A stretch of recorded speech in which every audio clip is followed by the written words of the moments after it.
ఈ మేనిఫెస్టో అంశం ఎందుకు తెర మీదకి వస్తోందంటే త్వరలో వైఎస్ఆర్సీపీ మేనిఫెస్టో రాబోతోంది. ఇప్పటికే అనేక హామీలను కూడా చంద్రబాబు ఇచ్చేశారు.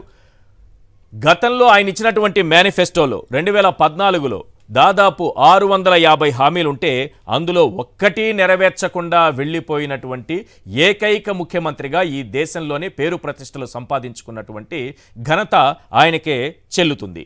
ఒక ఉదాహరణతో మనం ప్రారంభిద్దాం ఈ డిబేట్ని. ఎస్, ఒక్కసారి ఇది విని.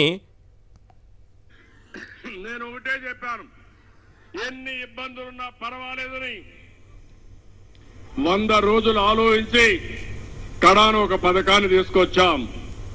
దాని ప్రకారం ఏ రైతు కూడా ఒక్క పైసా మీరు రుణాలు కట్టకుండా పూర్తిగా రుణాలు చెల్లించే బాధ్యత నేను తీసుకుంటున్నాను.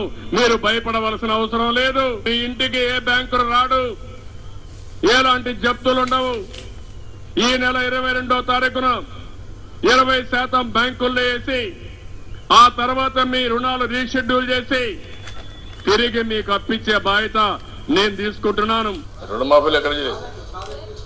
రుణమాఫీలు ఇచ్చేసే వన్ టైం సెటిల్మెంట్ అయిపోయింది. ఇంకేం చేస్తారు?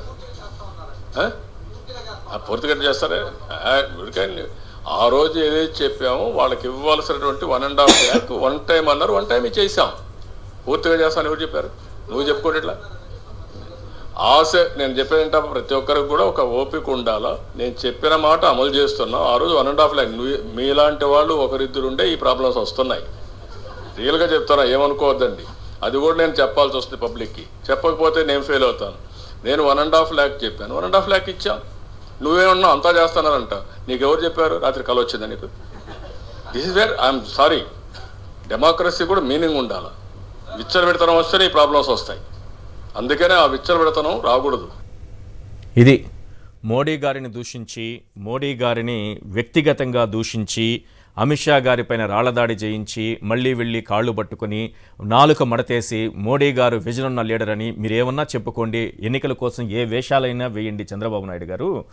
ఇలా రైతులకి 83,000 కోట్ల రూపాయల రైతు రుణాలు చేస్తానని, 14,000 కోట్ల రూపాయల డ్వాక్రా రుణమాఫీ చేస్తానని ఒక్క రూపాయి కూడా ఇవ్వకుండా మోసం చేసి వెళ్ళిపోయి నాలుక మడత పెట్టి, అది కూడా చేయడం కాదు, నాలుక మడత పెట్టి ఏ రకంగా చంద్రబాబు నాయుడు గారు మాట్లాడుతున్నారో చూసాం. ఇప్పుడు నేను చూపించిన వీడియో దయచేసి మళ్ళీ ఒకసారి చూపిస్తాను.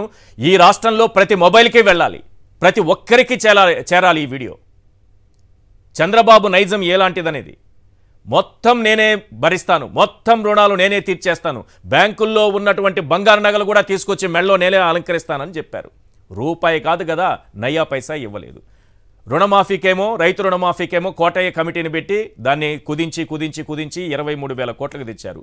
ఏది 83 నుంచి. దాంట్లో 12,000 13,000 కోట్లు ఇచ్చి చేతులు దులుపుకొని మొత్తం ఇచ్చేశానని చెప్తున్నారు. ఇచ్చేశానని చెప్పడం ఇంకా దుర్మార్గం.